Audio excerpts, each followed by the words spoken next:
We should have given you a better welcome on your first visit to Zion. But from what I hear, the Whitelegs beat us to it. Whitelegs seem to be the only visitors we have these days, and I wouldn't have expected anyone from the Mojave to come looking for us. And you're a courier, no less. Not the one I was expecting, but I suppose he wouldn't have come with a caravan. I don't know if you were close to the other members of your group, but you have my sympathy. I pray for the safety of all good people who come to Zion, even Gentiles. But we can't expect God to do all the work. The Dead Horses are capable scouts. Nothing passes into or out of Zion without my hearing of it. Happy trails. I remember. They were good friends. I have bad news for your employers. New Canaan was destroyed, its citizens scattered.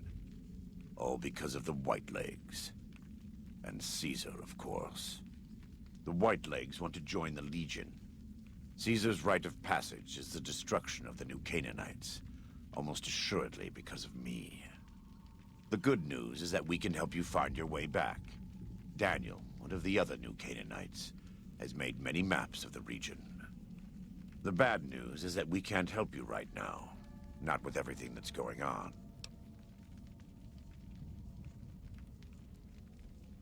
You're a good neighbor to us. We all go through periods of darkness. In such times, we can turn to the Lord. But it's good to have friends. Daniel and I need pre-war tools to help us navigate beyond Zion. Should we need to evacuate, these instruments will be vital to us. Normally, we would have some of the Dead Horses or Sorrows look for them. But many pre-war buildings in the valley are taboo. They won't go inside. The Sorrows believe in a spirit that lives in the caves. Say the spirit punished them once for trespassing. They put special marks around the cave entrances to keep people out. It doesn't work on the Whitelegs, of course, but the Dead Horses are spooked.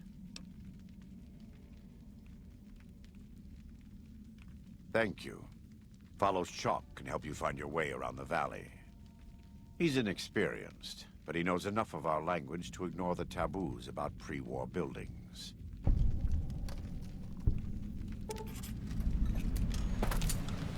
Welcome back. What can I do for you? Caesar would never admit this openly, but he knows that I'm alive. I've killed enough of his Frumentari and assassins that have come looking. I've heard one of them travels the Mojave as a courier. Most of Caesar's agents meet a fitting end in NCR territory, but maybe this one survived. I am a New Canaanite. We believe we are the heirs of a spiritual tradition, given to our ancestors thousands of years ago. We have made and kept covenants with our Lord God to honor his laws. In exchange, we are promised eternal salvation after this life. A day will come when our Lord returns to judge us all. Until then, we must honor his laws and start others along the path of salvation if we can. That's why we trade with others and work the tribes. We have more than food and medicine to offer. Good news is our most valuable commodity. In a world filled with misery and uncertainty, it is a great comfort to know that, in the end, there is light in the darkness. Every day we move closer to our judgment. We must do our best to walk in the footsteps of our Lord and teach others how to do the same.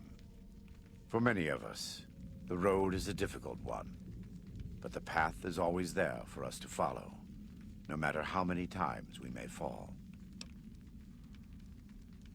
Every day. Some days are harder than others. In the Great Basin and Colorado Plateau, all tribes are known for a specific weapon. Whitelegs are known for their big submachine guns, storm drums. They broke into an armory near Spanish Fork and have been using them for years. Of course, the Dead Horses have their wooden war clubs, and even the Sorrows have their Yao Guai gauntlets. This type of .45 automatic pistol was designed by one of my tribe almost 400 years ago. Learning its use is a new Canaanite rite of passage. I wouldn't say that. I am the acting war chief for the Dead Horses. They look up to me for such matters, but I only have the authority they give me. Daniel is the spiritual leader and main link of the new Canaanites to the Sorrows. He's up in the Narrows right now. A great deal. There are 3, make that 4, tribes here in Zion. You've already met the Whitelegs on the way in. In this camp, you'll find Dead Horses. In the Narrows, the Sorrows. And finally, there's Daniel and myself. We're New Canaanites. They attack everyone who isn't a Whiteleg, especially caravans. They don't know how to survive on their own, so they have to raid. But as for why they are here, they are trying to wipe us out. All of us. They want to join Caesar's Legion, and they can only prove their worth by destroying the New Canaanites and everyone we shelter. Most don't. It's been hundreds of years since the war. They've developed their own languages. Take the Dead Horses. We think they were originally refugees from a place called Rez, east of the Grand Canyon. They speak a combination of Rez and a language spoken by travelers who were visiting Rez when the bombs fell. Over time, the 2 languages blended. I was a translator years ago, but it's hard to keep up with all of the tribal variations.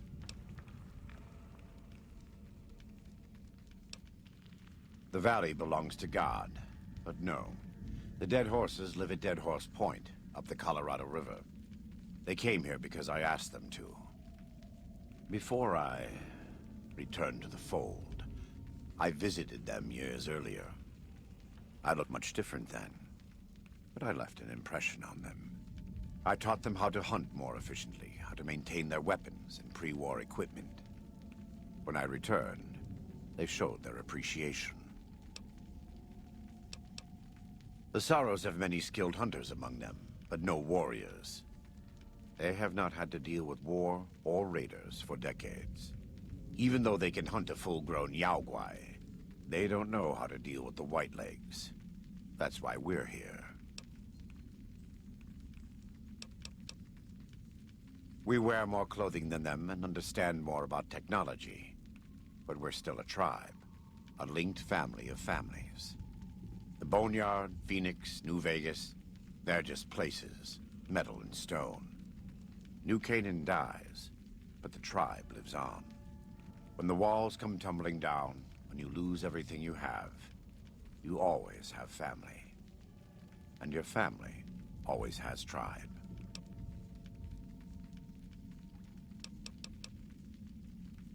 Of course. Right now, I'd like you to focus on helping Daniel. Maybe there will be time later. God be with you.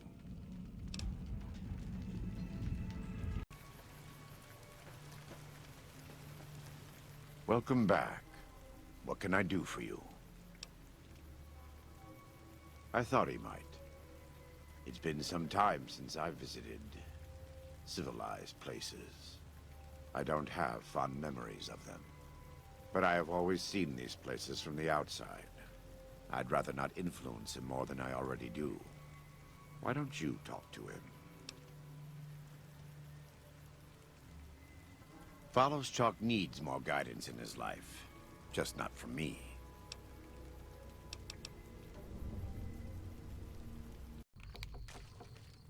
By the rivers of Babylon, there we sat down. Yea, we wept, when we remembered Zion. Remember, O Lord, the children of Edom in the day of Jerusalem, who said, raise it even to the foundation. O daughter of Babylon, who ought to be destroyed, happy shall he be, that rewardeth thee as thou hast served us. Happy shall he be, that taketh and dasheth thy little ones against the stones. Do you know what it means? Given those two choices, yes. In the best of all possible worlds, they would just leave us in peace. But they won't. I don't enjoy killing, but when done righteously, it's just a chore, like any other. Practiced hands make for short work, and the good Lord knows there's much to be done here.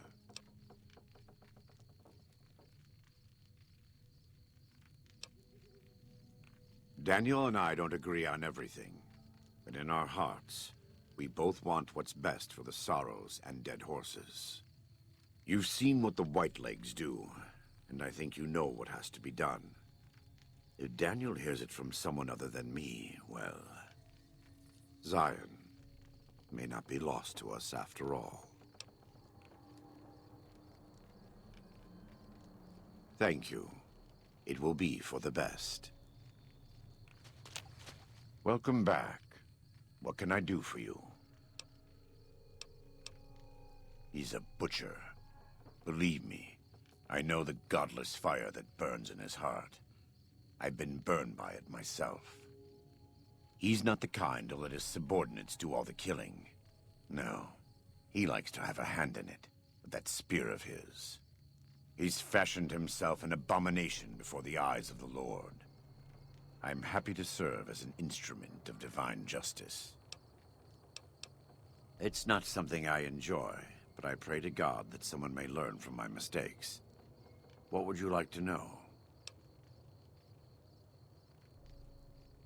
I was born in Ogden, what people came to call New Canaan. Things were more peaceful when I was growing up. When I was a young man, I went out into the world to do missionary work, as all New Canaanites do. I traveled along the Long 15 and followed 89 south into Arizona. Along the way, I met two men from a group called the Followers of the Apocalypse. Edward Sallow and Bill Calhoun. They came to teach the tribes. Calhoun was a good man. Edward was the one who got us into trouble down the road. No, not then. Back then he was just Edward. Smart man. Young, but we all were. We thought we could hike into the Grand Canyon and talk to Blackfoots. We did. And the Blackfoots were friendly enough at first. But eventually... I've thought back to that day so many times. I must have mistranslated. Something must have been mixed up, because the Blackfoots decided we weren't going to leave. The rest is history. Assuming Edward hasn't changed it. This way lies the path to hell. Caesar needed me to translate. Translation became giving orders. Giving orders became leading in battle. Leading in battle became training, punishing, terrorizing. A series of small mistakes before a great fall. And I stayed in that darkness until after Hoover Dam. After I failed Caesar and he had me burned alive, thrown into the Grand Canyon. I survived because the fire inside burned brighter than the fire around me. I fell down into that dark chasm. The flame burned on and on. The next morning, I woke up and crawled out of the northern edge of the Grand Canyon. That cursed place. It took me 3 months to reach New Canaan. It was as though the prodigal son had returned. They welcomed me like I had never left. Never done anything to shame them. The fire that had kept me alive was love. Their love. God's love. I will never be able to repay the debt I owe to them. But I must try. It's not something... You are kind to offer, but no, there's nothing you can do. We don't use chems, but I learned long ago that I'm immune to their effects. It never stops burning. My skin. Every day I have to unwind the bandages and replace them with fresh ones. Exposing my body to the air is like living through it again. But it's better to be clean than comfortable.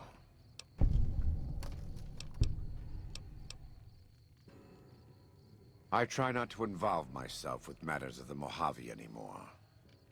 All I know is from before the Battle of Hoover Dam. Better than Caesar, but that's not a high standard. Too much love of money and ownership. Not enough love of God and giving. Any society that derives its power and authority from the will of man alone lives apart from God and will crumble in the end.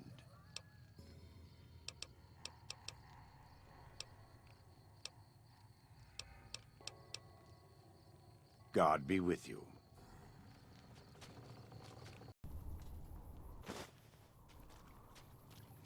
Thank you for this. I know Daniel doesn't approve, but destroying the Whitelegs is the only way to ensure the Sorrows can remain in Zion. You and I will lead a group of Dead Horse warriors and Sorrows hunters into Three Marys from this position. Our objective is to find the Whitelegs leader, Salt Upon Wounds, and prevent him from fleeing. Show no quarter to the Whitelegs we come across.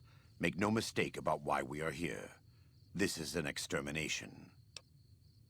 God be with you. Sorry. The time for talk has passed.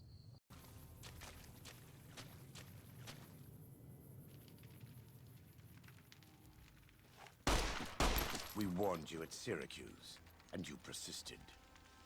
You took advantage of us at New Canaan to drive us out. And like the dogs of Caesar you are, you followed us to Zion.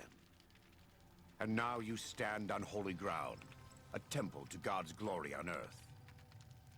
The only use for an animal in our temple is sacrifice.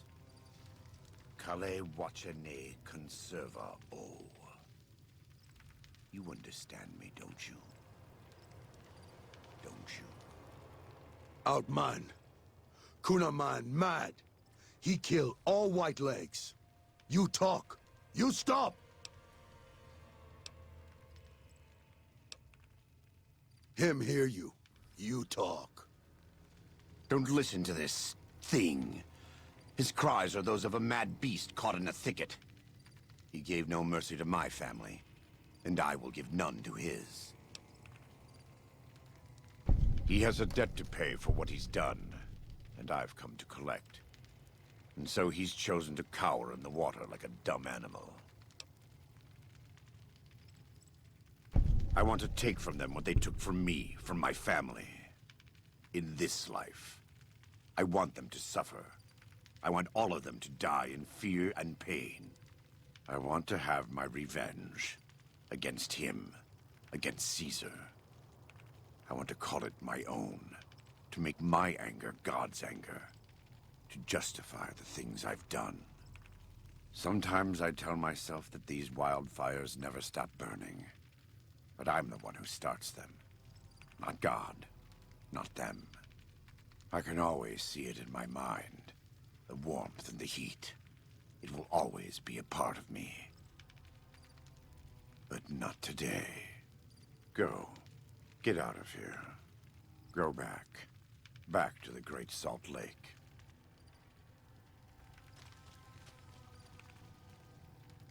That's it. It's finished. Thank you for staying with me. I couldn't have done this on my own. Let's go find Daniel. Tomorrow we'll be here soon. And there is much to do.